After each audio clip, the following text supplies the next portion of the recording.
Hello friends, welcome back to my channel. मैं हूं आपकी फ्रेंड वर्षा। आज की इस वीडियो में हम बात करेंगे मॉर्निंग बाइट्स की। देखिए, इस वीडियो का मेन पर्पस है हम ये वीडियोस 10 डेज में 10 क्वेश्चंस विद 10 चैप्टर्स, यानी कि हम 10 डेज में जो हमारे इम्पोर्टेंट 10 चैप्टर्स होंगे बीएड एंट्रेंस एग्जाम के लिए, और उनके जो भी हमें इम्पोर्टेंट क्वेश्चन लगेंगे, बेस्ट 10 क्वेश्चंस, उनको हम डिस्कस करेंगे।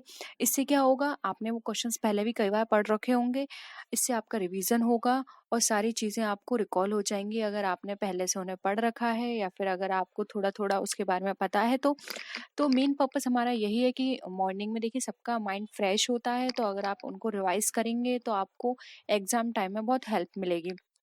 आई होप आपको ये कॉन्सेप्ट पसंद आएगा। हमारा वीडियो आपको पसंद आए तो वीडियो को लाइक कीजिए, फ्रेंड्स या शेयर कीजिए, और किसी भी तरह की कोई भी क्वेरी हो तो ज़रूर बताइएगा। तो स्टार्ट करते हैं वीडियो को। क्वेश्चन पे, contingent liability appears as a footnote in the balance sheet. अब यानी कि जो कंटिजेंट लायबिलिटी है हम बैलेंस शीट में फुट नोट में दिखाते हैं। This is in accordance with the accounting principle. अब ये अकाउंटिंग प्रिंसिपल किस अकाउंटिंग प्रिंसिपल के बेसिस पर किया जाता है? तो फ्रेंड्स, कंटिजेंट लायबिलिटी का मतलब यहाँ पर ये होता है जो कि फ्यूचर में हो सकती है, ठीक है, आकस्मिक है, कभी भी हो सकती है, हम श्योर नहीं है।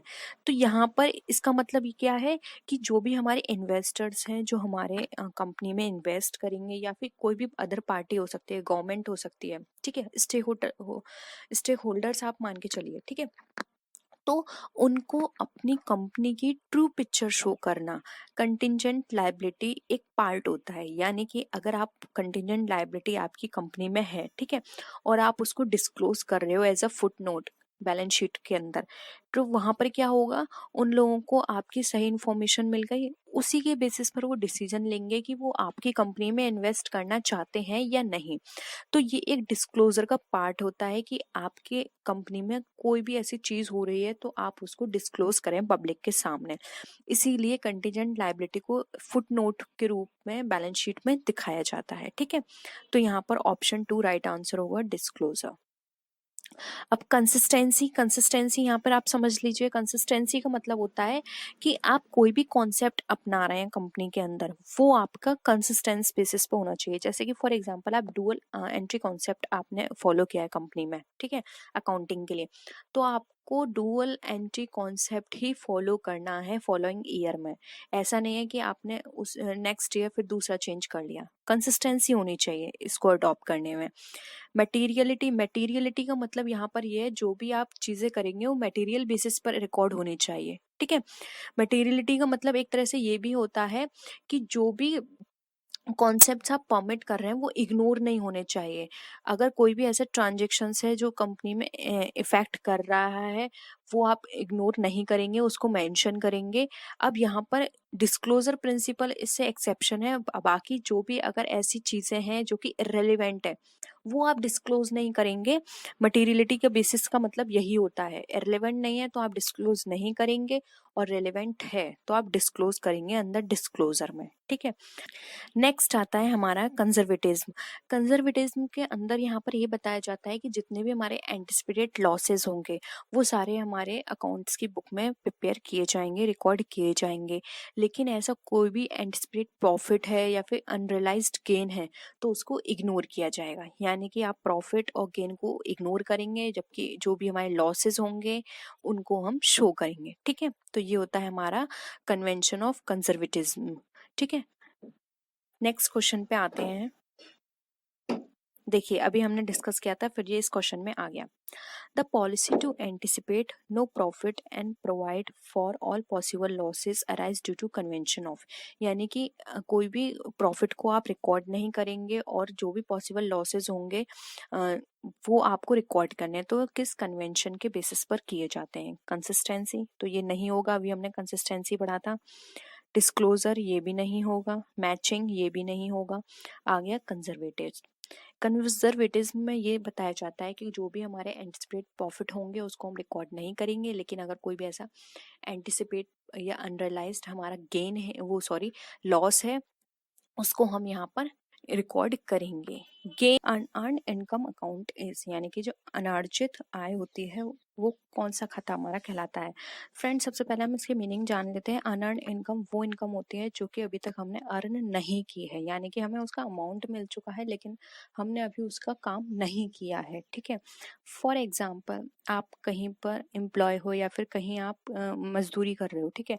वहां पर आपने वहां से पैसे तो आपने एडवांस में ले लिए हैं लेकिन आपने वहां पर अभी काम नहीं किया है, तो ये आपके लिए क्या हो गई, ये एक लायबिलिटी है। ठीक है।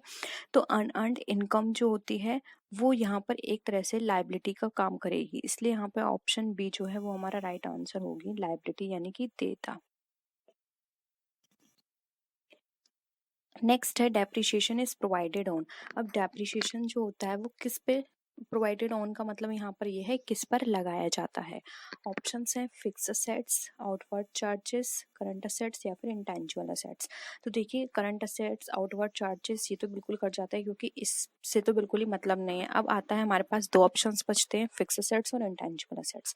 तो फ्रेंड्स, यहाँ पर देखिए, यहाँ पर डेप्रिसिएशन वर्ड यूज किया गया है, इसलिए डेप्रिसिएशन जो लगती है वो हमारी फिक्स असेट्स पे लगती है। जैसे कि हमारा हो गया प्लांट एंड मशीनरी, हमारी हो गई बिल्डिंग, हमारी हो गई मशीनरी, ये क्या हो गई हमारे लिए फिक्स असेट्स है। तो राइट आंसर हो जाएगा ए। अब आप यहाँ पर बात करेंगे इंटेंजिबल असेट्स की, तो फ्रेंड्स इंटेंजिबल असेट्स पे जो लगते हैं उसे बोलते हैं अमोर्टाइजेशन। तो आप उसकी स्पेलिंग लिख लीजिए, अमोर्टाइजेशन बोलते हैं उसको। ठीक है। ये लगता है हमारा इंटेंजिबल असेट्स पे, ये भी एक तरह से मूल्यह्रासी होता है। तो अमोर्टाइजेशन किया जाता है इंटेंजिबल पर, और जो टेंजिबल होते हैं उस पर किया जाता है डेप्रिसिएशन। ठीक है, तो इतना आप नोट कर लीजिए। अब नेक्स्ट क्वेश्चन पे आते हैं। Heavy advertising to launch a new product ऐसा। अब जो हमारे हैवी एडवर्टाइजमेंट किया गया है एक बड़े प्रोडक्ट को लॉन्च करने के लिए, तो देखिए यहाँ पर कैपिटल एक्सपेंडिचर का पार्ट कहलाएगा, ये रेवेन्यू एक्सपेंडिचर का, डेफर्ड रेवेन्यू एक्सपेंडिचर या फिर अदर एक्सपेंडिचर। तो फ्रेंड्स देखिए, कैपिटल एक्सपेंडिचर हमारे वो एक्सपेंडिचर होते हैं जो कि हमें लॉन्ग टाइम तक हमारे को बेनिफिट देते हैं। रेवेन्यू एक्सपेंडिचर वो होते हैं जो कि हमारे शॉर्ट टाइम के लिए हमें बेनिफिट देते हैं, जैसे कि रिपेयर हो गई। ठीक है। और अब देखिए यहाँ पर बात आती है अदर एक्सपेंडिचर की, तो ये अदर एक्सपेंडिचर का पार्ट नहीं है। हैवी एक्सपेंडिचर हमारा जो होता है लॉन्ग टाइम के लिए हमें बेनिफिट देता है, लेकिन हम इसको एक बार में शो नहीं कर सकते, क्योंकि अगर हमने एक बार में शो किया तो हमारी जो बैलेंस शीट है वो बहुत गलत हमारी पिक्चर शो करेगी हमारी कंपनी की, और हमारा प्रॉफिट भी बहुत कम दिखाएगी, जो कि एक नेगेटिव पॉइंट होगा हमारे इन्वेस्टर्स के लिए। ठीक है।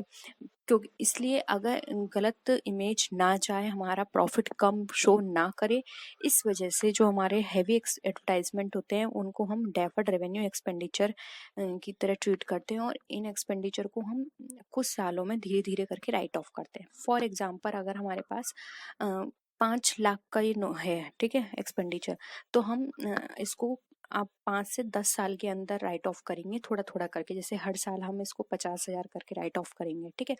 तो ये कंपनी पर डिपेंड करता है कि वो किस तरह से राइट ऑफ करिए, लेकिन वो कुछ टाइम पीरियड ले लेती है कि 5 से 10 साल में हमें इसको राइट ऑफ करना है धीरे धीरे करके। तो इस तरह के एक्सपेंडिचर हमारे डिफर्ड रेवेन्यू एक्सपेंडिचर कहलाते हैं, इसलिए ऑप्शन 3 यहाँ पे इसके अकॉर्डिंग राइट आंसर है। आई होप ये कॉन्सेप्ट आपको क्लियर हुआ होगा।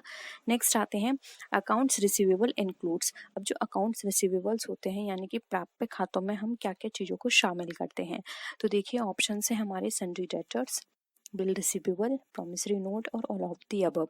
तो फ्रेंड्स देखिए, यहाँ पर अगर हम अकाउंट्स रिसीवेबल की बात करें तो देखिए ये सारी ही चीज़ें, जैसे कि विविध देनदार, बिल्स रिसीवेबल, प्रॉमिसरी नोट, ये सारे ही हमारे अकाउंट रिसीवेबल का पार्ट होते हैं, इसलिए यहाँ पे ऑप्शन 4 जो है ऑल ऑफ दी अबव, ये हमारा राइट आंसर हो जाएगा। नेक्स्ट क्वेश्चन पे आते हैं। Provision for bad debt is calculated on. अब जो प्रोविजन होता है बैड डेट के लिए वो किस पे कैलकुलेट किया जाता है, तो फ्रेंड सबसे पहले आपको ये समझना होगा बैड डेट क्या होता है। तो फ्रेंड बैड डेट वो होता है जो भी हमारे डेटर्स होते हैं वो हमें जब हमारा जो पैसा है वो हमें नहीं चुका पाते हैं तो हम उसको बैड डेट में डाल देते हैं, यानी कि अब ये इनसे हमें पैसा नहीं मिलेगा, तो उस लॉस को मीट आउट करने के लिए एक प्रोविजन बनाया जाता है बैड डेट के नाम से। अब कोई भी ऐसा देनदार जो हमें पैसा नहीं देता है तो उस टाइम हमें बहुत लॉस होगा, तो अगर हमने पहले से प्रोविजन बना के रखा होगा तो वहां से हम इसको कंपनसेट कर लेंगे, ठीक है। तो प्रोविजन में बैड डेट जो होता है वो कैलकुलेट किया जाता है, वो हमारे डेटर्स पे किया जाता है, ठीक है। तो ऑप्शन 4 यहाँ पर हमारा क्या हो जाएगा, ऑप्शन 4 यहाँ पे हमारा राइट आंसर हो जाएगा। I hope it is clear to all of you, ठीक है। नेक्स्ट आते हैं, an example of revenue expenditure is. अब एक रेवेन्यू एक्सपेंडिचर का आपको एग्जाम्पल बताना है। मैंने आपको बताया था रेवेन्यू एक्सपेंडिचर जो होते हैं वो हमें शॉर्ट टाइम के होते हैं, जैसे कि रिपेयर हो गया, ये क्या करते हैं, हमें शॉर्ट टाइम में हमें बेनिफिट देते हैं, लॉन्ग टाइम के लिए बेनिफिट नहीं देते हैं इस तरह के एक्सपेंडिचर, जैसे कि purchase of land, salaries, lease या फिर परचेस ऑफ बिल्डिंग। अब देखिए यहाँ पर एग्जाम्पल कुछ इस तरह के हैं तो आप इजीली बता सकते हैं। तो देखिए यहाँ पर परचेस ऑफ लैंड है, ये हमारे लिए हाई है, ठीक है, हाई अमाउंट का एक्सपेंडिचर है, ये हमारा कैपिटल नेचर का है, इसको कैपिटल एक्सपेंडिचर बोलेंगे, क्योंकि देखिए परचेस ऑफ लैंड है, ये हमें बहुत टाइम तक, सालों तक, कई जनरेशन्स तक हमें बेनिफिट करेंगी, ठीक है, क्योंकि लैंड कोई खराब होने वाली चीज नहीं है, हम इस पर बहुत जनरेशन्स तक बेनिफिट कर सकते हैं, बिजनेस कर सकते हैं और प्रॉफिट कमा सकते हैं। तो ये कैसा हो गया, हमारा कैपिटल एक्सपेंडिचर हो गया, तो ये ऑप्शन कट जाता है हमारा। अब आता है purchase of building, again purchase of building हमारा कैपिटल एक्सपेंडिचर का नेचर का है, तो ये भी ऑप्शन कट जाता है, क्योंकि ये भी हमें बहुत टाइम तक बेनिफिट प्रोवाइड करेगा। लीज पट्टे पर लिया है, ये भी इसका टाइम पीरियड भी काफी है, ये भी कैपिटल एक्सपेंडिचर का है। अब बात आती है रेवेन्यू एक्सपेंडिचर, तो देखिए सैलरी जो होती है वो डेली बेसिस पर दी जाती है, मंथली बेसिस पर दी जाती है, तो ये एक्सपेंडिचर हमारा क्या है, इतना हमें लॉन्ग टाइम में भी बेनिफिट नहीं करेगा, तो ये हमारा रेवेन्यू नेचर का है, ऑप्शन बी यहाँ पे हमारा राइट आंसर है। नेक्स्ट आते हैं, बिल्स आर ड्रॉन बाय। अब जो बिल्स हैं वो किसके द्वारा ड्रॉ किए जाते हैं, क्रेडिटर, डेटर्स, एजेंट्स या फिर ब्रोकर्स के द्वारा। फ्रेंड्स एक और क्वेश्चन है मुझे आपके साथ डिस्कस करना है, इस क्वेश्चन के बाद हम उसको जरूर डिस्कस करेंगे। आप लोगों की वो जो हमारी प्रीवियस वीडियो थी उसमें बहुत लोगों की क्वेरी थी, बहुत छोटी चीज है, हम उसको अभी डिस्कस करेंगे, ठीक है। अभी मुझे एकदम याद आया वो, बिल्स आर ड्रॉन बाय। अब जो बिल्स होते हैं वो किसके द्वारा ड्रॉ किए जाते हैं, क्रेडिटर, डेटर्स, एजेंट या ब्रोकर्स। तो देखिए राइट आंसर ऑप्शन ए वो होता है क्रेडिटर्स के द्वारा। Noting charges account is debited bye. अब जो नोटिंग चार्जेस होते हैं वो डेबिट किए जाते हैं किसके अकाउंट में, the presenter of the bill, यानी कि बिल को जो प्रेजेंट करता है उसके में, द डिस्काउंटिंग बैंकर, बैंक जिस डिस्काउंट करती है उसके में, या फिर the acceptor, the इंडोर्सर।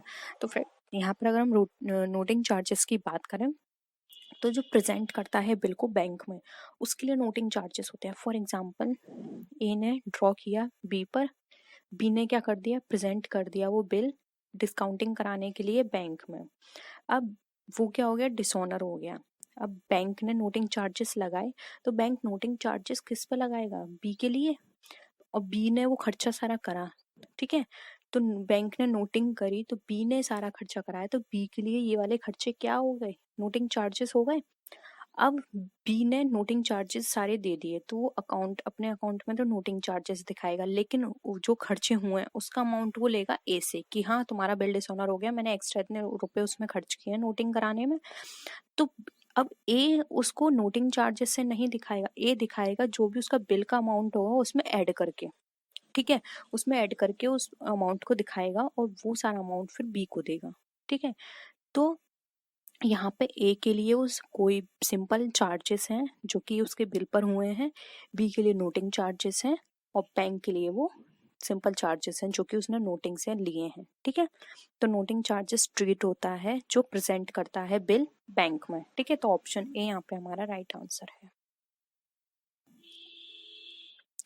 Next question है, while discounting the bill debit should be given to. अब बिल में छूट देते समय डेबिट को क्या किया जाना चाहिए, bank account, bill receivable account, acceptor account या फिर कैश अकाउंट। तो फ्रेंड्स यहाँ पर अगर हम बात करें while discounting the bill debit should B, तो यहाँ पर जो डेबिट होता है अगर हम बात करें तो डेबिट हमारा किया जाना चाहिए bank account, option A right है, ठीक है।